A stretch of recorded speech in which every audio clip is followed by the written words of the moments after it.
Dan budak ini dia buat satu kerja yang besar, iaitu belajar agama, beriman di tengah-tengah kelompok masyarakat kafir. Maka Allah Ta'ala uji dia. Kenapa? Kerana apa yang sedang dibuat akan dibayar dengan pahala yang sangat mahal. Azimul ajr ma'a azimul bala. Besarnya pahala berdasarkan kepada besarnya ujian Allah. Dalam hadis yang disebut asyaddul bala'u asyaddul bala'i al-anbiya. Orang yang paling kuat sekali kena uji ialah nabi-nabi. Sebab itu cara Allah Ta'ala nak angkat derajat manusia. Baik. Kalau Allah Ta'ala pun nak angkat budak ni, cara mana? Start mula-mula kena katak. Nak tengok dia ni beraok ke tidak beraok. Dia tahan ke tak tahan. Kalau dia tahan, dia terus, dia akan berjumpa dengan ujian yang lain. Derajat dia pun naik setekak lagi. Uji pula. Dia tahan, dia terus, angkat setekak lagi. Itu cara Allah Ta'ala angkat derajat manusia. Fasyaka dhalika ila rahib. Nabi pun ayat budak ni pun bila kena katak, halagi pun kena katak, ala balik pun kena katak, dia pun mengadu ke tok guru dia. Tok ustaz weh lah kemana nak buat ni. Dari segi mengajinya, saya nak mengaji lagi dengan ustaz tapi tak cakap saya. Kalau mengajar lagi, dia katak di cikgu. Mengajar lah balik, dia katak di ayah di rumah. Nak macam mana? Mengadu dengan tok guru. Taqaddama al-ghulamu bisyakwa ila ar-rahibi tadullu ala anna ar-rahiba huwa syekhul ghulam. Kata ulama yang menghuraikan cerita ini, budak ini mengetengahkan masalah ini kepada tok guru dia, menunjukkan tok guru dia ini adalah syekh dia, tok guru dia, pembimbing dia. Dan ini kaedah Islam.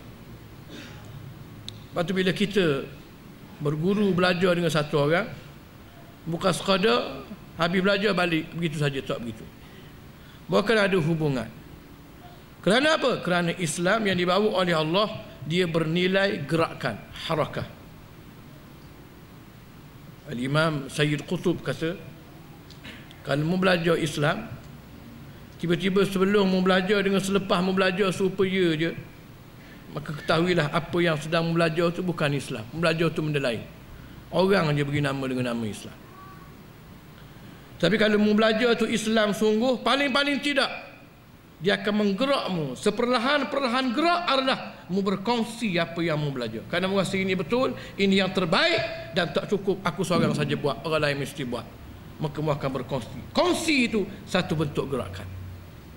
Dan mungkin dia akan bawa kepada lebih daripada itu, memperjuangkannya dengan harta, dengan darah, dengan semua sekali. Ini adalah Islam.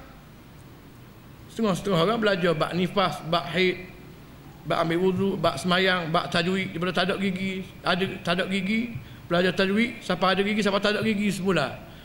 Habis-habis belajar. Tapi sekadar itu saja.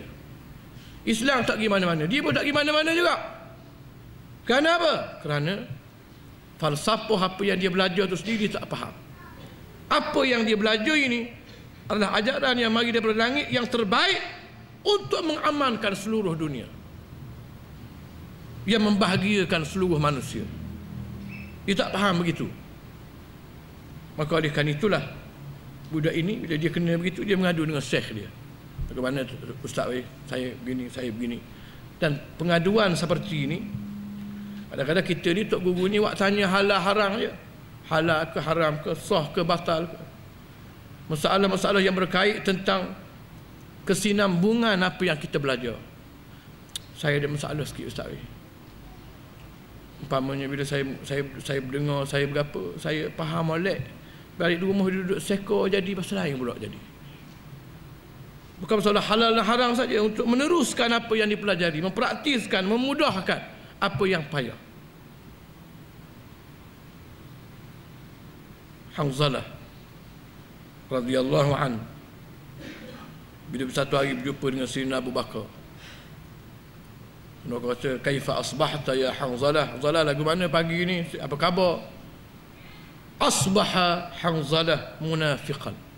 Hari ni aku jadi orang munafik pagi ni. Kejut Sayyidina Abu Bakar. Kerana munafik ni gelaran hak paling tak pakar sekali zaman Nabi. Kalau zaman kita tak tahu orang panggil apa ni, gelaran apa tak tahu. Tapi ni gelaran hak paling berat sekali zaman Nabi dah munafik. Hak paling huduh sekali perangai. Yahudi lah kalau sini kau. saya jadi Yahudi pagi ni, ataupun mu ni Yahudi, mungkin begitu. Ya berat sangat. Zaman Nabi itu munafik ni berat pada Yahudi lagi. Saya nak bakal terkejut macam mana jadi munafik. Kita dah munafik mana kau? Aku duduk mengaji depan Nabi, bila dengar Nabi kuliah tu, bila air mata sedih. Hati pun takut, bila Nabi sebut neraka takut, Nabi sebut surga berbunga, rasa nak ke surga. Balik di rumah berjumpa dengan anak bini, hilang habis. Surga tak tahu duduk di mana, Nabi tak duduk di mana, neraka tak duduk di mana. Galak semacam. Tak munafik ke? Saya nak kata kalau setara tu tidak mu seorang munafik, aku munafik juga. Baik kita tanya Nabi. Ha ni. Ini adalah hubungan di antara guru dengan murid. Kau sekadar halang-halang gitu je. Bahkan menghayati apa yang dipelajari. Nabi SAW kuliah pada para sahabat dia. Lepas habis kuliah, Nabi masuk ke rumah. Rumah Nabi, kubur Nabi sekarang ni, rumah Nabi dah tu. Nabi tubik tengok sahabat dia dah alik lagi. Ya tak payah, tak alik lagi. Kami duduk sedap ni bahas Rasulullah kuliah tadi. Orang ni kata begini, orang ni kata begini, orang ni kata begini. Bahas. Maknanya menghadamkan apa yang dipelajari. Ada masalah, nak rujuk pada Nabi semula. Menghayati, menghidupkan apa kawasan kita. Habis je, bu. Ustaz apa bu, kita pun bu. Badi-badi tembur. Nak jumpa bulan depan pula. Ini sebab itulah lambat sikit. Lambat sikit. Kehidupan itu tidak seiring dengan apa yang kita belajar. Baik. Cerita Hanzalah tadi, bila berjumpa dengan Nabi, lagu mana Rasulullah, saya duk rasa saya ini munafik kerana bila dekat Rasulullah, kat surau masjid Rasulullah, kat puasa lebah habis ring, balik di rumah kau jadi tak pakar. Nabi kata begitulah Hanzalah, kita ni orang, kalau kita ni lebah 24 jam tak jadi orang, dah kena jadi malaikat. La safahatkumul malaikah. Kalau mu ni perangamu, keedahmu serupa dalam masjid dengan luar, tak lagi sikit abuk, maka ketika itu mu tak jadi orang, jadi malaikat, dan mu akan berjegepuk dengan malaikat tepi-tepi jalan. Malaikat akan bersalang dengan mu. Kalau mu tak jadi orang dah. Walakin sa'ah wa sa'ah ya Hanzalah. Tapi ada masa-masa dia. Islam berimu galak. Islam Allah Ta'ala buat siap-siap satu perangan nak bergalak, nak bersukaria, nak bergurau senda. Gurau senda, bergalak, bersukaria ni tak payah belajar. Tak ada sekolah aja. Hari ni saya nak ajar mata pelajaran cara-cara nak bergurau senda, cara-cara nak bergalak. Tak ada. Benda ni siap-siap Allah Ta'ala buat. Bila Allah Ta'ala buat siap-siap, Allah Ta'ala tak ui. Tak nak sabar sikit abu. Ada masa-masa dia. Masa bergalak, masa ni ada masa-masa. Namanya jangan bergalak sokmo, main sokmo, tak ada masa nak menengu langsung, tak ada masa nak menangis langsung, tak ada masa nak ingat akhirat langsung. Kalau begitu kaedahmu baik menjadi bewok, senang. Walladzina kafaru ya'kuluna wa yatamatta'una kama ta'kulul an'am. Orang kafir hidup dia dua perkara je, nak bergalak dengan nak makan kedara. Macam lembu kubar, Allah Ta'ala kata.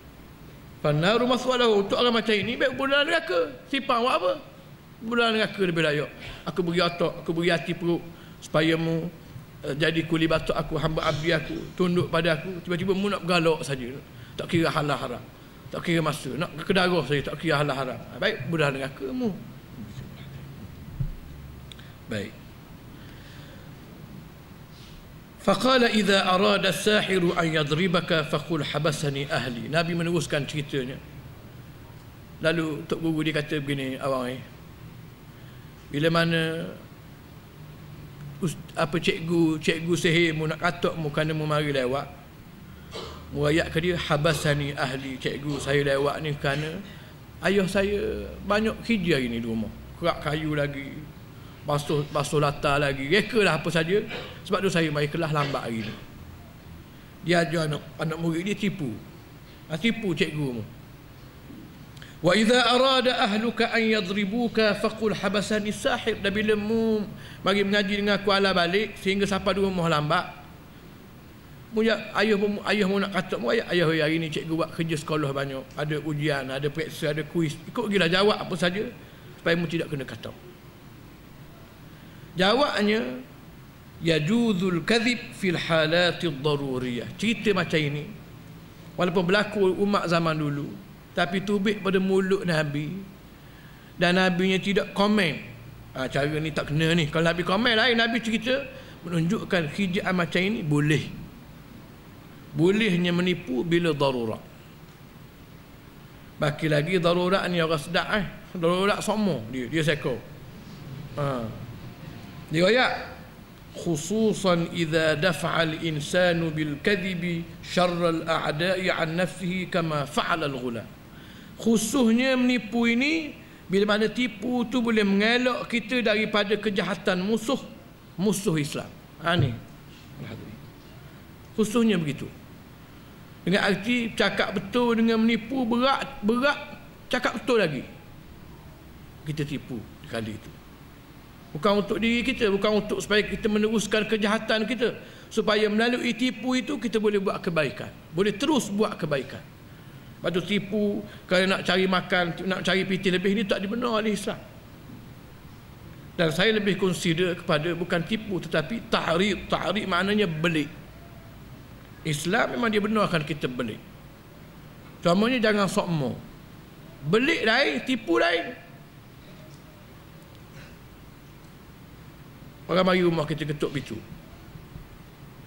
Kata, Ustaz ada? Contoh. Kita beritahu, Allah datang ni kemarin mari dah. Maknanya tak boleh jumpa dengan dia. Kita pun tubik ke pintu belakang. Tubik itu bukan pergi mana-mana pun, duduk dalam store. Kita khabar ke bini kita, khabar ke dia, abang tubik. Dia kata, abang tubik. Tubik mana tak tahu tubik. Keluar. Dia ketika itu tak tipu, cuma belik. Tubik masuk dalam store, kan? Belik. Tapi nak masuk semelaku rumah tu biar molek sikit, berkepuk dengan dia. Pelak dia kata ustaz pelawak pula. Nampak dalam rumah ada. Nak ceritanya belik ini boleh dibenarkan oleh bukan dibenar, diharuskan oleh Islam. Biasanya orang bini ramai ni dia belik kuat. Tapi tipu bapa mai kerja lambat sebab tengok Piala Dunia, dia ada skepeng. Nampak tu. Baik. Wa qala, lalu Nabi meneruskan lagi ceritanya. Fabainama huwa kadzalika idh ata dhata yawmin ala dabbatin fazi'atin 'azimatin wa qad habasat an-nas. Maka satu hari nak mulai kisah pemuda ini, pemuda legenda ini. On the way dia balik daripada kuliah ustaz ni, dia tengok orang ramai kupu, tak boleh nak lalu kat jalan, takut ada roblok depan, tak boleh nak lalu. Dia jengok tengok, rupanya ada binatang yang besar menghalang orang ramai daripada lalu. Dan diriwayat di sini dabbah fazi'ah azimah. 3 dabbah makna binatang darat, fazi'ah yang sangat menakutkan, azimah yang sangat besar. Tak rayak binatang apa, boleh jadi bewok, boleh jadi ular. Tetapi dalam riwayat Al-Imam Tirmizi disebut binatang tu apa, iaitu asadun. Tahu benda asadun? Singa. Budak pasti tahu komang. Asadun singa. Singa, seekor singa yang besar. Dan tentulah singa ni menakutkan, menghalang orang ramai daripada nak lalu jalan, tak boleh. Dan bila budak ni tengok singa ini, orang tak boleh lalu, maka budak ni pun kata, al-yawma a'lamu amrul rahibi ahabbu ila Allahi am amrus sahir. Dia kata, hari ni aku nak test ilmu hari ni.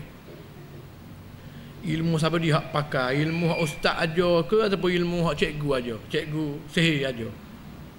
Ilmu siapa dia pakai, ilmu siapa dia yang Allah Ta'ala lebih redha, ilmu ustaz ke ataupun ilmu cikgu sihir ajar. Hak mana ni nak test hari ni jumpalah hari ni cara nak test. Baik.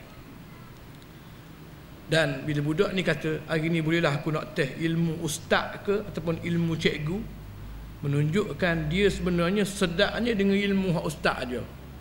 Sebab disebut ustaz, saya bukan nak beza ustaz dengan cikgu ni, hak learning ni nak mudah sebut. Mana ustaz ni, cikgu hak sihir tu. Baik.